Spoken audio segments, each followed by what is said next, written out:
मलाही वाटतं.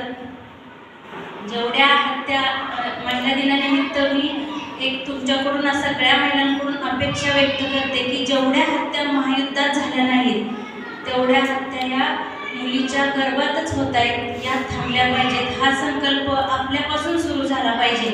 आज जागतिक महिला दिनानिमित्त मी एवढीच अपेक्षा व्यक्त करते की मुलींची हत्या ही गर्भात होता कामा नये. ते रोखण्याचं काम आहे आपण एक सुशिक्षित महिला म्हणून केलं पाहिजे.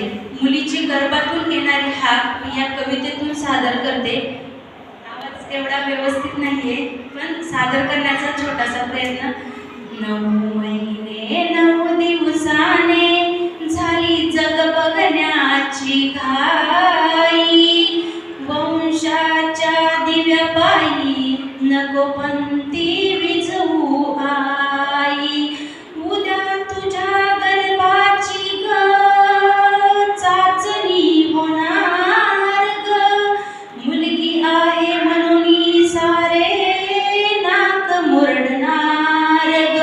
माझ्या चिमुकल्या कानाला तुझी कुजबुज ऐकू येई, माझ्या चिमुकल्या कानाला तुझी कुजबुज ऐकू येई. वंशाच्या दिव्यापायी नको पंथी विझवू आई, वंशाच्या दिव्यापायी नको पंथी विझवू आई. अविचारपणे तू माझा करू नको घात ग, जन्मभर आई तुला ठेवीन सुखात ग.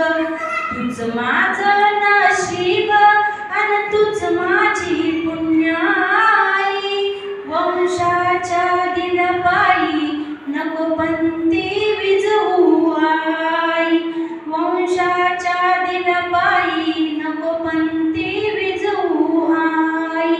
पाहू दे ही दुनिया मजला डोळे भरून ग, ठेव अंगावरी माझ्या तुझं पांघरून ग. तुझ्या मंजुळवाणी मधुनी मला ऐकू दे अंगाई, तुझ्या मंजुळवाणी मधुनी मला ऐकू दे अंगाई.